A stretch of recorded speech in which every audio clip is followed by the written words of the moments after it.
ఎవరైతే ఏం లే. ఇప్పుడు నేను ఎక్కడున్నాను? ఎక్కడుంటే ఏం లే. ఇక్కడికి ఎలా వచ్చారు? ఎలా వస్తే ఏం లే, ఆ పల్లకిలో వచ్చాను. ఆహా, మాటలు బాగా నేర్చారే. మీ పల్లకి మేడలు కూడా ఎక్కుతుందా? అదే, మేడల మీద దిగుతుంది కూడా. అది ఎగిరే పల్లకి. అలాగా ఎగురుతుంది. రాజపదులు వస్తే తప్పకుండా ఎగురుతుంది తలకాయ. అది నీకు ఉంటేగా. రాకుమారి, మీరు లోపలికి వెళ్ళి నేను రాజపదులు తీసుకొస్తాను. లక్ష్మి. రాకుమారి, మేమేం అంతఃపుర మర్యాదలు తెలియని వాళ్ళం కాదు.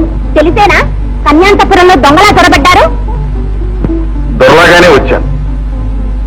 దొంగను పట్టుకుని దోచుకున్న వస్తువును తీసుకుపోదామని వచ్చాను. ఎవరో దొంగ తెలుసుకోవే లక్ష్మి. ఇంకెవరు? మీ రాకుమారి.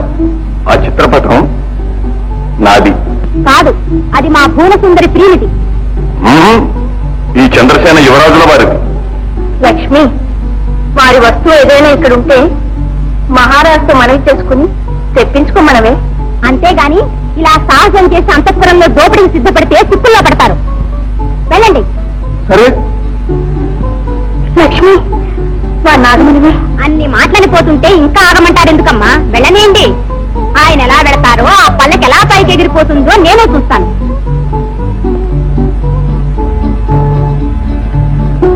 నేను అబద్ధం చెప్పడం లేదు. చూడండి, ఈ మీట నొక్కితే పైకి వెళుతుంది. ఈ బొమ్మను ఎటు తిప్పితే ఆ దిశగా వెళుతుంది. ఈ మీట కిందకు లాగితే కిందకు దిగుతుంది. అది దీని యంత్రభాగం. అవును లక్ష్మి, లేకుంటే ఈ పల్లకి మేడపైకి ఎలా రాగలదే? క్షమించండి, తమరెవరో తెలియక మా చెల్లి. నాకెందుకు తెలియదమ్మా? మీ ఆత్రత ఏమిటో అర్థం చేసుకుందామని గాని ఇలా కంటి చూపులతో కడుపు నిండుతుందా? ఆహ్వానించి ఆతిథ్యులు ఇవ్వాలి గాని.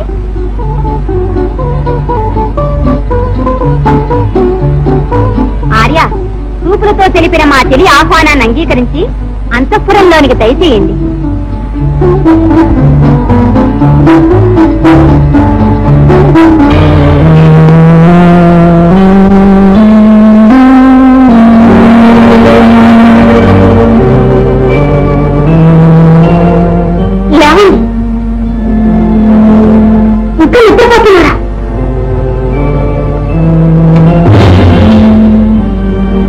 దేవి, నీవా?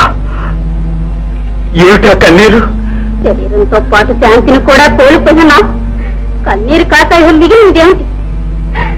నా దేవదత్తుని దిక్కులేని వాడిగా చేశారు. నాకు ఇచ్చిన మాట మర్చిపోయారు.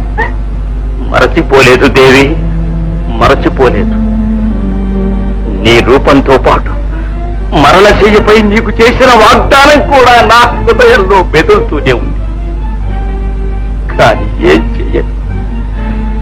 కాలం కలిసి రానప్పుడు కాలభుజంగం కూడా కరుగులో దూరుతుంది, కానీ కాటు వేయలేదు. న్యాయం పేరుతో నా బిడ్డను నాకు దూరం చేసిన ఆ రాజదంపతులు తమ బిడ్డ కోసం కుంగి కూషించి కూలిపోయేటట్లు చేస్తాను. ఆ రాకుమారితోని నీ కుమారుడు దేవదత్తుని వివాహం కల్పించి తీరుతాను. ఇది సత్యం.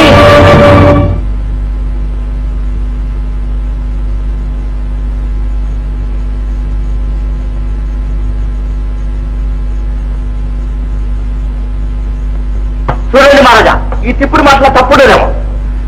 గురుదేవా, ఏమిటి వినయం? ముక్కు మీద వేలు ఆశ్చర్య సూచకం మహారాజా. అయితే గురుదేవుల స్వప్రభేదరహితమైన ధర్మ నిర్ణయం జగన్మాతకు ఆశ్చర్యం కలిగించుంటుంది.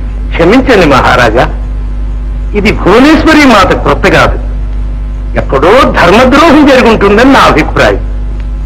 మంత్రి గారు, ఇటు గురుదేవులు అటు భువనేశ్వరి పీఠం ధర్మ నిర్ణయం చేస్తూ ఉంటే మన రాజ్యంలో ధర్మద్రోహమా? మహారాజా, ఇటువంటివి మేము ఎన్నడూ కానీ వినగలగం. ఇది ఏ ప్రళయానికి దాచిస్తుందో మేము భయపడిపోతున్నాం. అవును ప్రభు. భయపడకండి. ప్రజాక్షేమమే పరమేశ్వరి శాసనమన్న విషయం మేమెన్నడూ విస్మరించం. ధర్మమూర్తులైన గురుదేవుల సహకారంతో కారణమేమిటో తెలుసుకుంటాం. ధర్మద్రోహమే కారణమైతే దానికి కారకులైన వారెవరైనా సరే వారిని తప్పక శిక్షిస్తాం. ధర్మం నిలుపుతాం. ఇది సత్యం. మీరు శాంతంగా వెళ్ళిరండి. శత్రు సార్,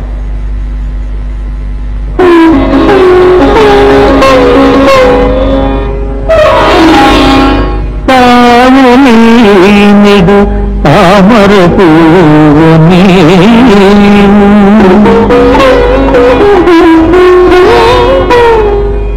నిద్రలుగా వచ్చిన తేది నేను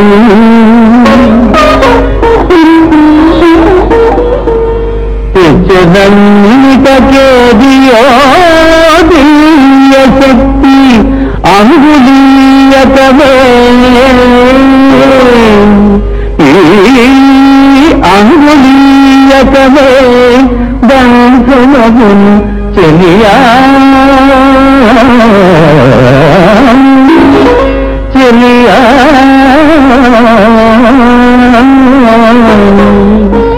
చెలియా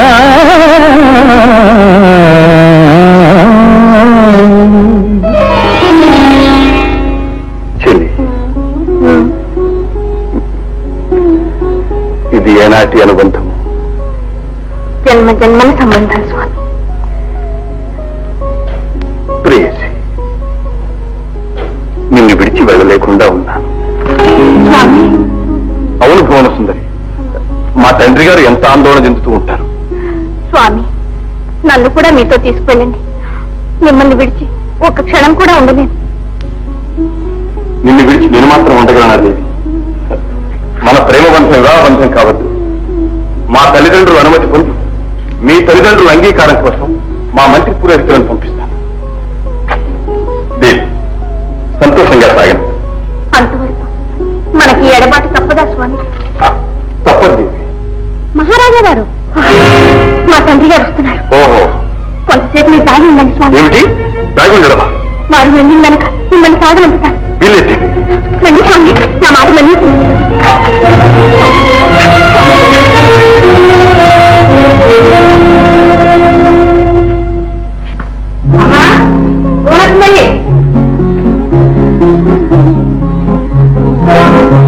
గురుదేవా, మీరా? నమస్కారం. కళ్యాణమస్తు.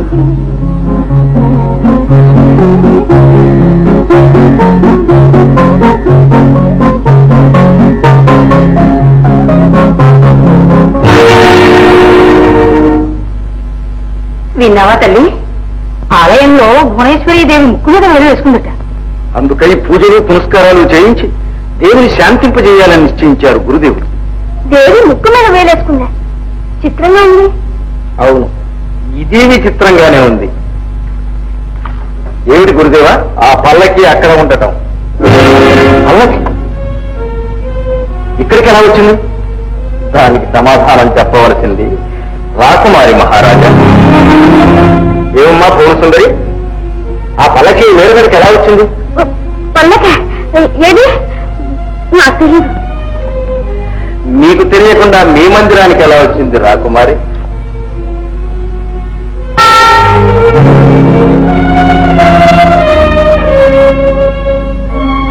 ఈ పల్లకిని కిందికి తీసుకెళ్ళండి. సేనాపతిని భటులతో రమ్మనండి. గురుదేవా, ఏమిటిది? అంతఃపురాన్ని వెతికించాలి మహారాణి. అంటే మీరు అంతఃపురాన్నే శంకిస్తున్నారా? లేదు మహారాణి, అంతఃపురాన్ని రక్షించడానికే ప్రయత్నిస్తున్నాను. సేనాపతి, మందిరమంతా గాలించండి. కొత్త ముఖం ఎవరు కనిపించినా బంధించి తీసుకురండి. సేనాపతి,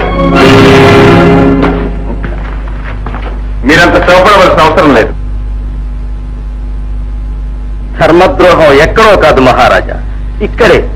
రాకుమారి తన మందిరంలో పరపురుషుణ్ణి దాచింది. దాచవలసిన అవసరం ఆమెకు లేదు, దాచుకోవలసినంత తప్పు మేమేమీ చెయ్యను లేదు. దుర్మార్గుడా, ఎవరు సుక్షత్రియుడు? దూరంగా కన్యాతపురంలో ప్రవేశించిన నీవు సుక్షత్రియుడుగా దేశాల్లో బంధించాలి.